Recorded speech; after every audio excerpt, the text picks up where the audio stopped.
Estamos de vuelta, les solicitamos ahí una disculpa. Problemas técnicos que suceden en todos lados. No somos la excepción, estamos aquí expuestos y dependemos de ahí de algunos recursos externos. Así que, perdón por la pausa que tuvimos.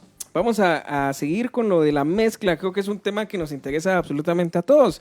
No solo porque tengo la Wing, no solo porque quiero tener la Wing, sino puedo tener una Behringer, puedo tener incluso una análoga, que los tips claves que está compartiendo Pablo con la experiencia que tiene y con lo que ha hecho van a sumarles bastante. Esto prácticamente, yo les diría, esto es una clase en vivo, ¿verdad? Esto es una clase porque de verdad este tipo de contenido es clave, es vital. Les va a sumar a la hora de estar en sus iglesias, en sus trabajos, haciendo ya sea para streaming, ya sea para en vivo. Conceptos de estudio son un poquito distintos, pero aquí estamos para poderles compartir toda esta información. Así que podemos continuar, ¿verdad? Claro, ahorita solo estoy tratando de compartirlo de nuevo en mi Facebook. Se nos cayó un poquito el internet. Tiene que ver un poquito, creo, con información oficial. Sí, hay diferentes cosas. De nación que tenemos el día de hoy. Vamos a estar ahí al Solo pendiente dame también. un segundito. Bueno, creo que lo que estábamos hablando, les decía, si podemos mostrar la parte de esta es la ecualización del micrófono. Ahí tenés un Beyer Dynamic y tenés un Shure, un SM57. 57, exacto. Entonces, me parece interesante usar dos micrófonos, pero no en el mismo ampli. Porque son dos amplificadores diferentes, ¿verdad? Ajá, exacto. Entonces, hace muchos años, llega un guitarrista a la iglesia y le dice a mi tío, que fue uno de los que me metió en esto, voy a poner la guitarra en estéreo, y llevaba un cable, una Y, donde salía de la guitarra y entraba a dos amplificadores, no, a dos cajas directas, y eso es su guitarra, vamos. Y ese es su estéreo. Es su estéreo. Entonces, sin inventar en muchos tecnicismos, el estéreo se produce porque nosotros tenemos dos orejas y la forma en la que escuchamos se llama binaural. Entonces, la forma en la que yo escucho no es estéreo, es una forma binaural. Y se produce por la separación de los oídos, los tiempos de llegada de una misma señal en diferentes tiempos. Pero una guitarra en estéreo, como se utiliza mucho ahora, deben de ser dos fuentes diferentes, sobre todo dos amplificadores, y si se puede con dos micrófonos diferentes. Ahora, yo no los trabajé en este caso como una guitarra estéreo, sino sí las ponía una izquierda y una derecha, sino las ecualicé diferente, tratando de resaltar las cosas buenas de cada micrófono. A mí me funciona así, vamos, así. Alguien dice, no, así no se hace. A mí me funciona así. Si hay alguien que venga y mira, probarlo a hacerlo así, buenísimo. Pero mientras te funciona algo, creo que es válido, vamos. Entonces, escuchemos un poquito de la guitarra. Este es un micrófono, ese es el Beyer. El Shure. Los dos micrófonos funcionando juntos. Invierto polaridad, quizá. Sucede algo ahí extraño. Ahora, una cosa en la que yo he tratado de hacer mucho énfasis en los videos que hago es, una cosa es fase, otra cosa es polaridad. Son dos bichos diferentes, son dos cosas diferentes que inciden en cosas similares. Entonces, muchos años atrás, nos dice un chavo, le voy a pasar el enfasador a las bocinas. Entonces todos así como, ¿qué onda? Y no es a son de burla, sino es tratar de entender qué estamos haciendo. ¿Y qué llevaba el chavo? Un cable, un tester de cables para ver que estuvieran todas en la misma polaridad. Es válido, sí, pero una cosa es polaridad, otra cosa es fase. Ahora, una cosa bien importante con las guitarras que tienen amplis es limpiarlas. Y algo que cometemos muchas veces el error es hacer muy brillante la guitarra. Supónganse que esto, oigan. El amplificador no suena así. No. Miren, regresemos la guitarra más o menos a donde estaba. Obviamente el amplificador, el micrófono captura todo el ruido de la banda, ¿verdad? Oye, miren. Como dicen los guitarristas, suena zancudito, vamos. Ajá. Y eso no queremos. Entonces, ¿cómo yo sé cómo suena un ampli? Pues yendo con el guitarrista de la iglesia, yendo con un amigo guitarrista y decirle, vos, déjame oír tu ampli, quiero escuchar cómo suena. Eso va a ser clave a la Entonces, hora de dices, que estemos eso es mezclando. lo que querés. ¿Y qué hacen ustedes? Después van al PA y tratan de que lo que sonaba en el amplificador suene en el PA. Ahora, ahí hay otra situación. Supongamos que el guitarrista pues no es tan profesional. Eso iba a decir ahorita. Que pues realmente está aprendiendo a utilizar todos sus artefactos, pedaleras, equipo y que suene mal. O sea, que realmente, digamos, no suena bien. No es que podamos venir y componerlo en ecualización, porque dependemos de la fuente, dependemos de toda esa cadena que venga bien para nosotros amplificarlo. Totalmente, para remarcar lo que acabas de decir. Si la fuente está mal... Hay preguntas, buenísimo. Si la fuente está mal, yo no puedo hacer nada. Yo no sé quién fue, pero un amigo pone en el Facebook hace unos días, cuenten su peor anécdota de sonidistas. Y pone otro amigo, un cantante llega y me dice, afiname la voz en la consola. Obviamente, si yo tengo un sistema de plugins donde tengo un afinador, lo puedo hacer. Yo lo he usado un par de veces, pero no siempre está. Entonces, y hay que saber la nota en la que está, el género que está tocando. Hay mucha tela que cortar. Entonces, regresando a la guitarra, yo le subí esto. No. Estaba más o menos por acá. Y puedo venir y jugar con él. Quitarle ese brillo raro que no es propio de una guitarra. Y tengo 2 micrófonos. Oigamos ahí los dos. Vamos con todo.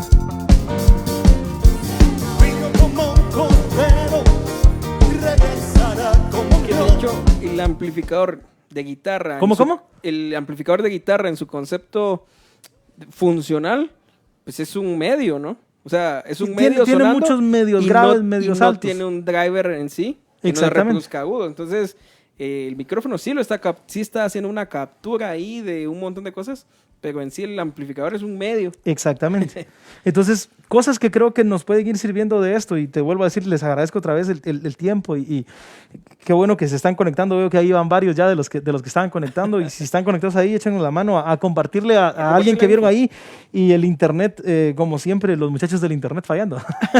Entonces, digamos, tenemos otro instrumento que es un piano eléctrico en este caso, ¿verdad? Sí. Un teclado, como le quieran llamar. Oigamos un poquito.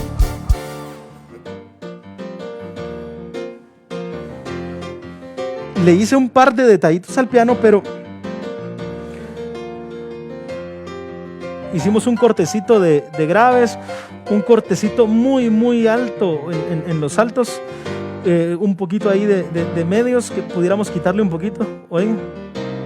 Ahora, ¿por qué hice eso ahí? Porque yo necesito que el piano esté presente en la mezcla.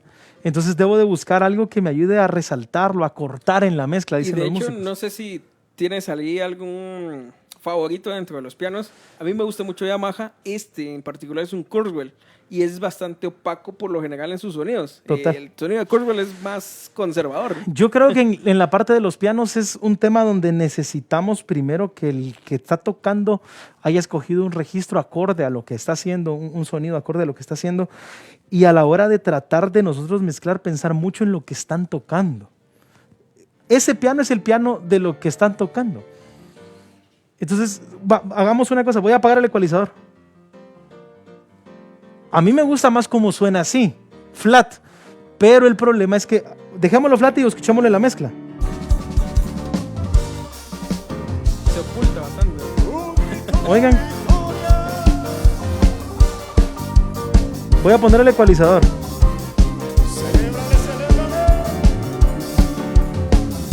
Entonces aquí viene otro concepto. Creo que es clave para todos.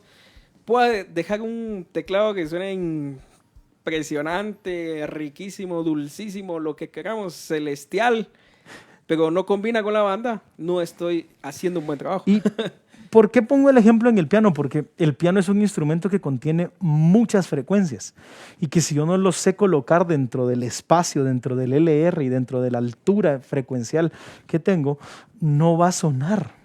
Y es aquí donde entra la guerra con los músicos, porque el músico te dice, está muy brillante el piano. Sí, pero a mí me sirve así.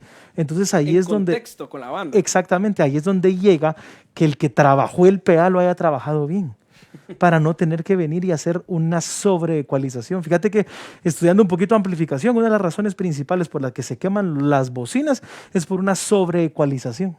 Otra es por un amplificador muy pequeño. Uno dirá, un amplificador muy grande quema. No, es más fácil que se queme una bocina por un ampli pequeño que por un ampli grande. Wow. Y la sobreecualización genera muchos problemas en las bocinas. Entonces, ¿qué hago para no tener que sobreecualizar las cosas? Trabajar el PA bien. Trabajando el PA bien, nos vamos bastante flat, movemos poquito la fase, o sea, un filtro sabemos que va a mover la fase. Exactamente. Entonces ahí se nos puede ir desarmando la cosa. Ahora, escuchemos un poquito la sección de los metales. Escuchámosla junto con el piano. Bueno, creo que ahorita paró la canción. Pero antes les vamos a decir a los muchachos que se pongan ahí vivos con la tocada. Es la intro, me parece. Por eso creo que bajó, porque volvimos a la intro. Entonces, ¿qué hice con la trompeta? Un corte. ¿Qué hice con el trombón? Un corte. ¿Qué hice con el otro trombón? Otro corte. ¿Y qué hice con otra trompeta? Un corte. Esta sí le bajé un poquito porque sonaba ciertas cositas ahí, pero casi no les toqué nada. ¿Por qué? Porque si algo está sonando bien, no por fuerza tengo que ir y ecualizar. Y que ahí en esta ocasión utilizamos los Beyer Dynamic que estábamos platicando. Exacto. En los vientos. Estos son los que suenan muy bien. Entonces, para ir concretando con algunas cosas, si algo suena bien, no lo toquen. Aunque tenga posibilidad de inserción de 5 plugins y... Si algo ya está sonando bien, ¿para qué llegar al extremo? Entonces, creo que había algunas preguntas, ¿verdad? Sí, de hecho tengo una acá, te la comparto. Una pregunta, ¿se le podrá conectar los monitores P16 y configurarlo? Sí. Creo que esa pregunta es específica para esta consola. Total, sí se puede. Y justo estaba viendo ayer un video donde sí es posible, pero también ellos están por sacar un nuevo sistema que aquí en la parte de atrás hay un cable XLR. GPIO. No, ¿Cómo? El GPIO. Creo que... No, es una salida que está en XLR que justamente es para eso. Entonces, Stage Connect. Exactamente, va a ser para tener 40 canales en un P16 con esteroides. Exactamente, un P16 totalmente. Enorme, que prácticamente tendríamos toda la consola ahí dentro. Ahora, les digo una cosa, platicando con el pelón que estaba hace un rato, me dice, aquel tiene un P16 que le funciona, pone un router en el escenario, conecta el router y pone a todos los músicos con la app y que cada músico se mezcle. Entonces, creo que es algo que no es un P16, pero va a funcionar bien. Voy a lograr venir y que cada músico haga una mezcla en base a las necesidades de lo que tiene. Y creo que funcionaría bastante bien. No sé si que el P16 no nos abarca un auxiliar, que esa es otra ventaja. Esa es una Dispongo ventaja. de los buses para hacer configuraciones en paralelo. Eso funciona a través de Ultranet, que es el protocolo de red como nativo de las cosas de Behringer y de Midas. Y funciona bien. Yo te digo, yo no soy fan de eso, no soy muy fan.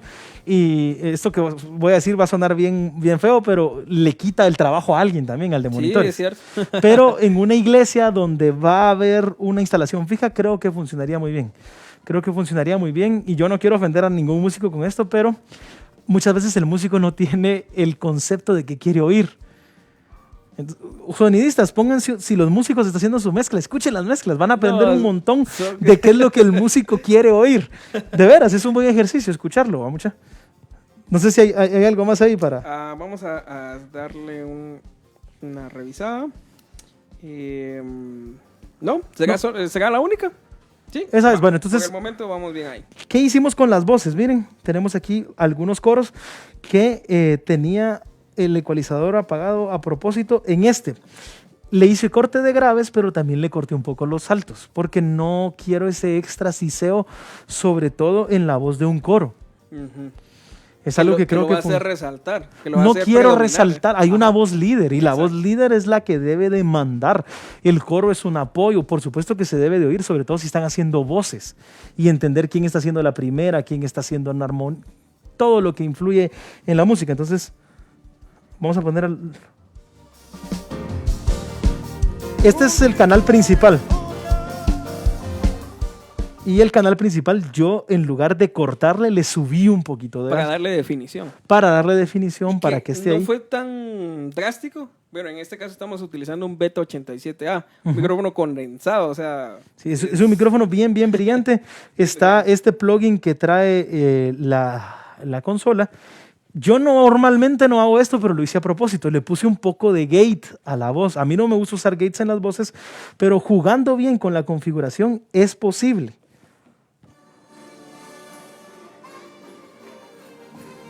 Ahí están. Eso es todo lo que captan los micrófonos de los cantantes. Y si no lo habían escuchado y están conectados, es bien interesante escuchar todo lo que capturan los micrófonos. Mientras no están cantando. ¿Cómo? Mientras no están cantando, todo ese ruido. Eso está ahí. ¿No? Entonces, Vamos rugiendo, oigan, rugiendo. la voz está claro, la voz está ahí, pero debemos de entender que todo eso está sonando en esos micrófonos, ¿verdad, muchachos? Y que todo eso contamina la mezcla. Fíjate que hace muchos años, bueno, no tan muchos, vino un ingeniero español aquí a Guatemala a dar una charla en Majadas. Y dice él, yo no empiezo con la batería, empiezo con la voz principal. El cantante con el trabajo, obviamente no va a ir a hacer soundcheck, vamos, es alguien muy, muy famoso. Pone el micrófono en el centro del escenario, más o menos donde va a estar el cantante, porque toca la guitarra y canta al mismo tiempo. Pone a alguien a hablar en el micrófono y deja encendido el micrófono del cantante principal toda la prueba. Porque así va a estar durante la presentación. Exactamente, entonces mucha gente hace soundcheck y suena la batería y le da mute. Suena el bajo y le da mute. Suena la guitarra y le da mute. Comparto eso. Totalmente. No, dejo todo abierto. Hagamos la situación más real posible. Exacto. Yo he intentado 2 o 3 veces hacer eso de dejar el micrófono del cantante principal encendido, pero creo que se necesita demasiada habilidad y bastante tiempo y no me ha funcionado, pero creo que es algo bien interesante. Voy a poner un poquito más de las voces. Ok. Eso es lo que está sonando ahí. Voy a encender batería. Entonces la idea es que se complemente todo. Oigan.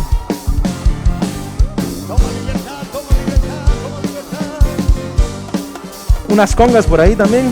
Esto hicimos con las congas. Solo antes de salir, Decime. Hay una pregunta puntual con los coros. Dice, saludos Pablo, de Pablo E. Sudperén. ¿Cómo trabajas en la ecualización? Ya lo acabas de decir. Ganancias y paneo en coros. O sea, por ejemplo, aquí tenemos 4 coros, 3 voces femeninas, una masculina. Un criterio ahí.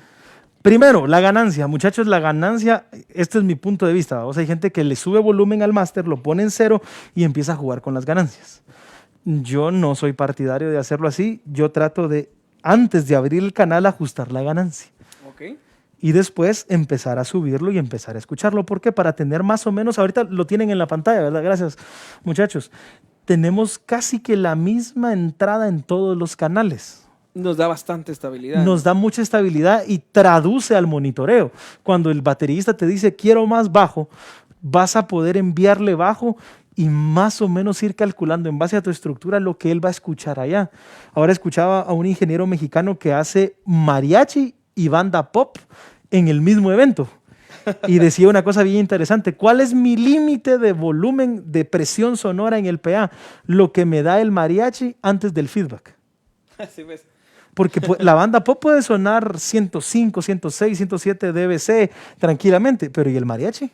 No puede. ¿Lo vas a llevar ahí sin que tengas retroalimentación? No. Entonces viene él y ¿qué es lo que primero prueba? El mariachi y después va montando las demás cosas. Entonces, aquí hay una voz principal. Y es la voz principal. ¿A dónde voy a llevar yo los coros y todo lo demás? A donde la voz principal esté todavía como voz principal. Exacto.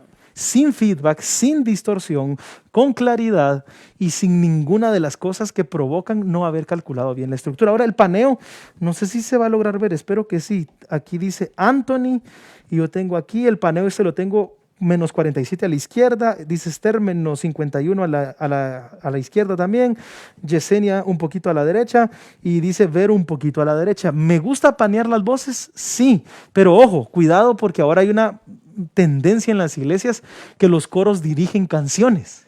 Es cierto, es cierto. Entonces, a mí me ha pasado. Entonces, un día tiré a los coros al panning a los lados y cuando empieza a cantar la muchacha del coro y yo no sabía quién era. Estaba por un lado. Estaba por un lado. Entonces, rapidito a encontrar quién es. Entonces, hay que tener comunicación con la banda. Me parece que lo de la ganancia es que todos lleguen más o menos al mismo nivel. Así me funciona a mí. Perfecto. Y entender que hay una voz líder y que esa voz líder debe de predominar sobre todos los demás. Todo el tiempo. Yo que trabajo en una iglesia, lo más importante no es el mensaje, lo más importante es que todo se escuche bien. Y obviamente el que está cantando en la iglesia y el que está predicando deben de ser claros y entendibles para las personas. Este ingeniero que te digo español trabaja con Alejandro Sanz, que vino. Y dice, ¿la gente por qué paga? ¿Por oír el solo de batería de guitarra o por oír al cantante? Cantante. La gente en la iglesia no está pagando, pero está llegando a escuchar y para cantar con el hermano que está cantando. O escuchar la palabra del pastor y entenderla y que Dios nos hable y tarará, tarará, tarará. Pero, ¿y si no se entiende? Entonces, muchachos, no nos emocionemos con que la batería suene increíble, con que el bajo suene maravilloso. Prioridades. Prioridades en la mezcla. Que se escuchen las voces, que se entiendan las voces, que estén claras y que digamos, subamos ahorita, creo que hay un espacio musical. Hay un solito de piano y ahí está todo. Pero miremos qué pasa con la voz cuando regrese. Vamos rugiendo, rugiendo. Ahí está la voz. Está presente, definida. ¿Cómo? Está presente. Oigamos ese pedacito. De la tribu de Judá, el que fue y volverá. Entonces, ¿cómo logramos eso? Creo que no hay cosas como... Hay gente que piensa que hay sonidistas muy buenos que tienen botones como escondidos y que no le dicen a nadie. No. Sí, es cierto. Y ves comentarios, ¿cómo hiciste para que eso sonara así? Respeto estructura de ganancia. El PA está bien ajustado. Estoy liberando espacio. No puedo tener todo en el centro. Exacto. Digamos, con los toms, yo trato de que sea muy natural. El tom 1, en este caso lo dejo en el centro porque naturalmente está aquí en el centro junto con el baterista. Lo hago un poquito a veces a la derecha, pero el otro tom, el tom 2, sí lo paneo para que quede al lado izquierdo mío en la consola, para que quede al lado que es físicamente y visualmente. Ahora, cosas como el bajo, no... Quieren panearlas, pues panéenlas, mucha, pero naturalmente no es algo así. muy experimental. El bombo no, la caja no, el hi-hat sí un poco, pero en este caso ni siquiera lo estamos usando. Las congas las dejé un poquito paneadas. Y el piano, como es un instrumento que sí tiene una salida estéreo, entonces naturalmente va una a la izquierda y otra a la derecha. Una cosita, cuando tengo un canal estéreo no tengo panning, tengo balance. Es una cosa bien importante. En los canales monos tengo panning, en los canales estéreo tengo balance. Entonces, no sé si hay algo más, ¿no? ¿Verdad? Sí, perdona. Dice Oscar Espinosa, saludos a Pablo desde Chiquimula. Dice. Oscarín. Considerando que si no tuvieran sistema de medición para ajustar un equipo como Smart u otros, ¿qué canción recomendás para hacer prueba de PA al inicio del evento? Ok, esa es una buena pregunta. Primero, yo lo que haría es tener una canción no que yo diga, sino que Oscar vos conozcas. ¿Qué canción te gusta? ¿Qué canción sabes cómo suena? ¿Qué canción tal vez te dejó la novia y la escuchaste un año? En un auto, en la radio, casa, en todo lado en tus audífonos. Y sabemos ya cómo suena. Te paras en el sistema y dices, no, esta canción suena rara aquí. ¿Qué le falta? ¿Qué le sobra? ¿Qué otra cosa es importante? Y estos sí ya son como truquitos de los que empezamos sin los DSPs y todo esto, ¿va, muchachos? Traten de usar tonos puros para sonar y traten de ver dónde está el crossover de los subs con las cajas de arriba y ponen la frecuencia donde está el corte a ver si suena o se está cancelando. Y pueden invertir la polaridad de alguna de las vías para ver si hay suma. Ojo, yo no soy de la idea que el Smart resuelve problemas. Te digo una cosa muy personal, recibo las clases de Smart y me pongo todos los domingos a jugar con el Smart. El resultado era fatal, mano. Sonaba 1000 veces mejor sin el Smart que con el Smart. ¿Por qué? Porque estás dando un paso donde no conoces todavía realmente mucho de lo que estás haciendo. Obviamente, como decimos en Buen Chapín, el callo lo da la experiencia, ¿va, muchachos? Entonces, a mi criterio, Smart es una herramienta increíble. Smart y otras marcas de analizadores que hay, pero nada sustituye a los oídos. Totalmente. La mejor herramienta de un sonidista son sus oídos, hay que cuidarlos. Hay que tener una buena salud auditiva, no hay que escuchar con tanto volumen. Pero si no tengo, es como que yo te diga, mira, tenés compu y máquina de escribir, solo hacer las cosas en máquina de escribir. Entonces tira la compu, pues, o regalámela. Entonces, si no hay, ¿qué canción recomiendo yo? No te pudiera decir una. Hay un músico de jazz que se llama Brian Culberson, que es música instrumental, que me gusta cómo suena, que conozco. Y contiene mucho. A algunos les gusta probar con música electrónica, a otros les gusta probar con un rock muy pesado. Cuestión de gustos. Creo que, y de conocer, lo que dijiste es vital. La oíste en el carro, la oíste en los in-ears, la oíste en los audífonos, la oíste en la tele, y cuando la pones en el PA sabes cómo suena. ¿Qué tiene que llevar? No, aquí no sonó tal detalle que yo sé que lleva y... Un amigo extranjero me dice, yo pruebo con esta canción que yo mismo mezclé. Obviamente, el señor controla. Es un genio para esto. ¿Vos? Ahora, vos mezclaste tu canción, aunque la conozcas mucho, probablemente hay cosas que quizás no están al 100%. Escapando. Tengo otro de Wesley Galvez dice, me quedó duda sobre qué es la sobreecualización, si me lo pudieran explicar de nuevo. Hagamos un ejemplo mejor para no, como decimos, para no hablar casaca. Digamos, vamos con el bombo. Vamos a poner a sonar solamente el bombo. Entonces me emociono con los graves. Si están en el teléfono no lo van a capturar, no lo van a captar mucho, entonces lo voy a hacer con los altos.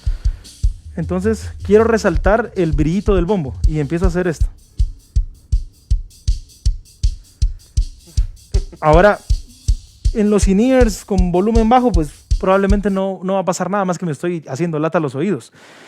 Es necesario esa cantidad que le subí 12 decibeles a 483 kilohertz. ¿Es necesario eso? No. Ahora, si en tus ecualizaciones estás cayendo en esa necesidad, lo que te falta trabajar es el PA. ¿El PA o tal vez no es el micrófono adecuado? Total. ¿No es la afinación adecuada? Mover el micrófono, jugar con el micrófono. Jugar con el micrófono, cambiar las posiciones de los micrófonos, creo que es muy necesaria. Y creo que las redes sociales son muy buenas, sin ellas no pudiéramos estar haciendo esto, pero también hay una efervescencia en todo, vamos, que pensamos que con ver algo ya lo podemos replicar y así nomás, vamos.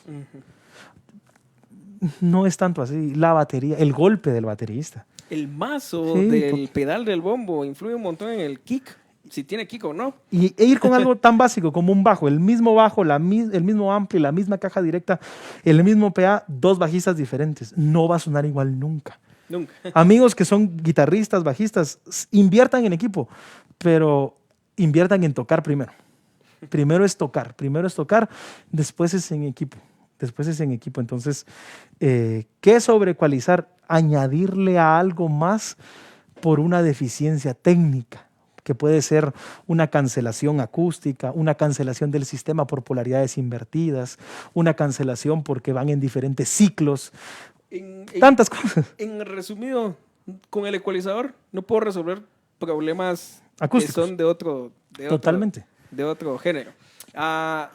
Uniendo la pregunta anterior y esta pregunta, tal vez no en específico qué canción me sirve para, sino qué recomendarías escuchar para poder desarrollar ese gusto musical y noción de mezcla dentro de...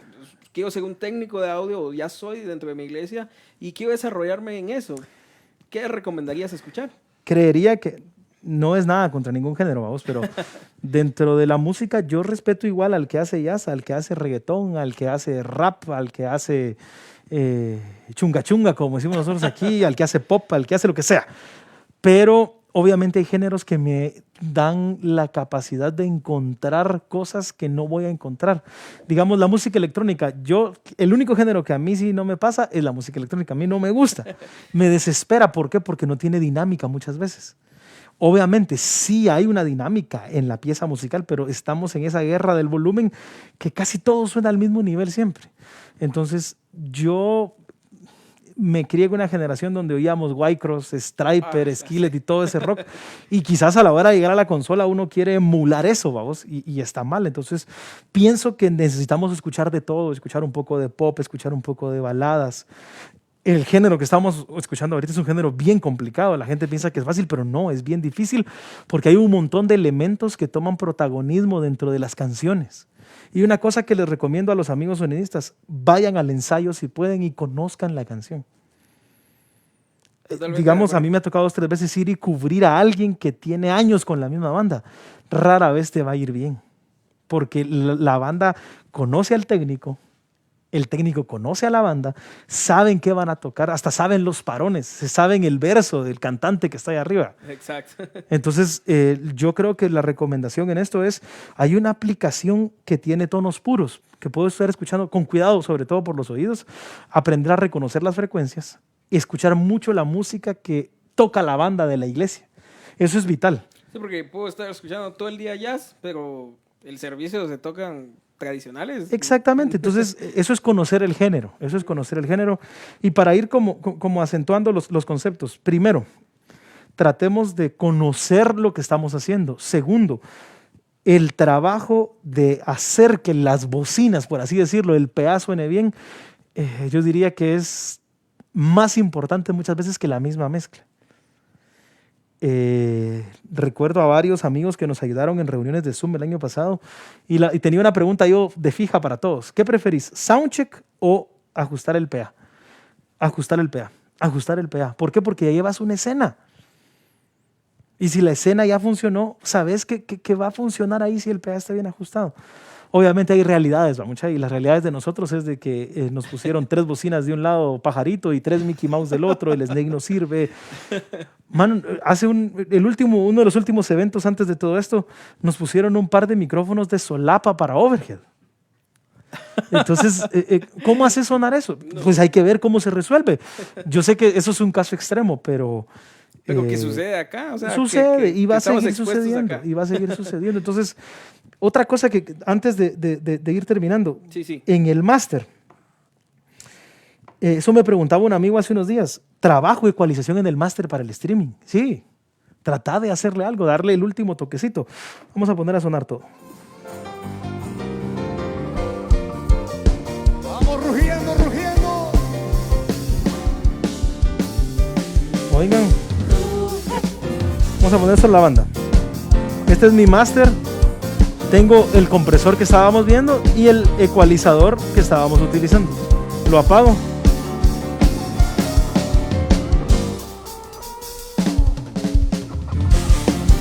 Entonces van a hacer un streaming y solo tienen una consola. Hagan una auxiliar. Hagan un streaming y solo tienen una consola. Hagan una auxiliar y hagan una mezcla aparte para el streaming. Y trabajen la mezcla lo más que se pueda. El mismo principio, si el PA suena bien, si está bien calibrado, la mayoría de cosas van a sonar bien. Excelente, excelente. Bueno, creo que llegamos al final, ¿verdad? Tenemos un par de minutos más, quizás cosas que me gustaron de la consola. La posibilidad como en esta capa de usuario, no sé si podemos ver la pantalla ahorita. Bueno, no la vamos a poder ver. Hay una capa de usuario donde yo puedo venir y asignar a los faders, al banco de faders, lo que yo necesito. Entonces yo asigné, pero en la pantalla sí se puede ver. Aquí miren, tengo. Es algo que solo en modelos ya... En consolas de gama alta. En consolas de gama alta. Gama alta podríamos hacer. Totalmente. Entonces en el strip 1 puse el DCA de la batería, del bajo, de la guitarra, de los pianos, los metales, el coro, la voz principal, un DCA donde está todo ahorita por cuestiones de practicidad, el compresor en paralelo de la caja, del bombo, de la batería y una cosa que estamos usando de un routing de los micrófonos para la transmisión. Y toda esa capa ya está personalizada y yo sé que en ese usuario 1 encuentro ese acceso directo. Total. Entonces yo puedo estar tranquilamente mezclando en usuario 1 con los DCAs. Yo sé que hay gente que no le gustan los DCAs, pero creo yo que son una gran herramienta. Creo que sí tengo más una buena... en vivo. ¿Cómo? Más en vivo, que decíamos, Total. Tenemos que ser un poquito más agresivos que en el estudio. Totalmente. Y sobre todo pensar en lo práctico de hacer ese tipo de cambios. Ahora, antes de terminar, una cosa que... ¿Por qué usar DCAs? Porque sí hay que cambiar la mezcla dependiendo cómo vaya el feeling de la canción. Más en iglesia, o sea, empezamos con una canción de una persona en medio de otra y al final de otra y el género cambió, el sentido de cada canción va a ser distinto. Un amigo me dice, yo no hago escenas porque me gusta ir mezclando con el feeling de la canción. Por supuesto, es una persona que lo puede hacer, tiene una consola con todo lo que necesita, pero también alguien del medio que trabaja en el género urbano, tiene snapshots en Digico para cada canción o 2, 3 dentro de la misma canción. Uh-huh. Entonces, por eso te digo, no hay una cosa escrita para hacerla, ¿va? Entonces, a mí me sirve mucho tener una capa personalizada donde tengo lo que necesito. Solo demos una pasadita rápido por cada una de las ventanas que tiene la pantalla, porfa. Tenemos el home, donde yo puedo ver como un resumen del canal, ¿verdad? De lo que tiene mi channel strip, el ecualizador, el compresor, la entrada. Aquí tengo algo donde puedo seleccionar una entrada alternativa, que es una cosa muy buena para un spare. Tengo un cantante ahí quisquillosito, le voy a poner 2 micrófonos, no para que cante al mismo tiempo. Si uno falla y tengo el otro, solo cambio a la entrada alternativa y no pasó nada. Exactamente. Todas las consolas tienen eso, las de gama alta sí. Tengo un delay que obviamente si pongo 2, 3 micrófonos en una misma fuente sonora tengo que ajustar el tiempo de esto. Tengo mis filtros, tengo un gate que no estoy usando en el bombo, tengo un ecualizador como cualquier consola, pero puedo seleccionar varios tipos de ecualizador. De la librería que tiene. sin límite en cada uno de los canales, que tiene 48 strips, ¿verdad? Tiene 48 entradas, exacto. Bueno, y estéreo, eso quiere decir que puedo conectarle 96 fuentes 96. si tengo los Stagebox necesarios. Exactamente. El compresor, que obviamente puedo cambiar por cualquiera de los compresores. El inserto, que el inserto lo manejo como siempre se ha manejado en Behringer o en Yamaha. Tengo un rack de efectos y lo inserto en el canal. Aparte de eso, tengo mi asignación al main, tengo el panning y tengo el nivel para cada uno de los mains. Tengo también otro inserto que puedo venir, pero ahí eso sí me va comiendo canales del rack de efectos. Tengo una librería para manejar mis snapshots, para manejar mis escenas, y tengo la parte de utility, que es la parte donde yo puedo ver nombre, sample rate y diferentes cosas que tiene la consola. Entonces, aparte de eso, pues está el menú de settings para el RTA y para las demás cosas que necesito. Y la selección de DCAs es lo mismo, apachando Select, voy seleccionando canales. El Xenon Fader ahora se llama Soft Flip, que antes se llamaba Xenon Fader. Son nombres. Son nombres. De verdad les agradezco a ustedes, Daniel, José, la oportunidad de poder platicar un momento de audio, algo que nos gusta tanto. Y creo, por lo que he visto, obviamente hay cosas que, yo te digo una cosa que no me gusta de la consola, es el aspecto físico, el color no me... Ya. Pero creería que para las iglesias que están manejando una X32 y una M32, el cambio es muy significativo. Y que en cuanto a espacio, no es que vino a hacer una super consolona No. que viene a ocuparnos demasiado espacio. Ok. Vamos a... Parece que hay un par de preguntas por ahí. Dice, ¿en qué caso es necesario usar el gate en la batería? Yo creo que lo puedes usar. Yo uso muchas veces en una cuestión en vivo. Yo uso gates en bombo, en caja, en toms normalmente. Aquí en los toms creo que sí están puestos. Ahora, ¿dónde no usarlos? En el momento donde no tengo una contaminación acústica tan grande, donde puedo tener control de lo que está pasando, y dónde no utilizarlos en algo como esto, como el streaming. ¿Por qué? Porque la batería como tal enriquece todos los micrófonos, obviamente teniendo cuidado de la polaridad y la fase, pero se complementan las cosas. Ahora en vivo, con una acústica de la patada, con la gente gritando, con una batería fuera, sin la cabina, que yo prefiero 1000 veces la batería fuera, pero los vecinos nos matan. Entonces, ahí sí hay que usar mucho los gates. Ahora, un truquito. Varias veces en una iglesia hemos utilizado triggers, que son elementos que le colocamos a la batería para que abran y cierren el trigger. Entonces el gate, lo difícil del gate es ajustarlo, digamos, rapidito, no sé si tenemos un par de minutos. Sí, ¿no? adelante. Oigamos un poco del bombo. Quiero ajustar el gate del bombo. Lo enciendo. Entonces, ahí ya le quité ciertas cosas al bombo que no... Si hay un baterista con un buen oído que conoce ese instrumento, se va a dar cuenta que le quité algo. Ah, sí, no. De hecho, me pasa con Nelson. Yo a Nelson no le puedo poner un gate. Porque, mira, José, le pusiste gate, ¿va? Sí, Sí, o sea, aunque lo use como expander, aunque le use el rango... Totalmente. 5 decibeles, o sea... No, mira, me lo podrías quitar, o sea... Si te da feedback y lo necesitas poner, dale. Pero si no, quítalo. Porque si no, o sea, él siente amarrado ahí. ¿Y por qué es eso? El instrumento de la batería no son un montón de instrumentos. Son diferentes piezas que componen el instrumento. Y les pongo el ejemplo que hicimos con, digamos, con los overheads. A mí he tratado de empezar la batería por los overheads. Ahora la voy complementando con las demás cosas. Regresemos para terminar con el bombo. Entonces, ahí se escucha bien ahorita porque no estamos en una parte bien fuerte y el bombo está ahí presente. Ahora, podemos jugar un poquito con el rango, el ataque muy rápido para no perder trascientes. Y podemos poner un poquito más lento el release, subir el threshold. Pero eso ya no es el bombo. Ajá, exacto. Entonces... que podría funcionarme en vivo, o sea, totalmente. Si estoy como muy cerca del sub, o sea, ahora, necesito cortarlo antes de que me dé feedback.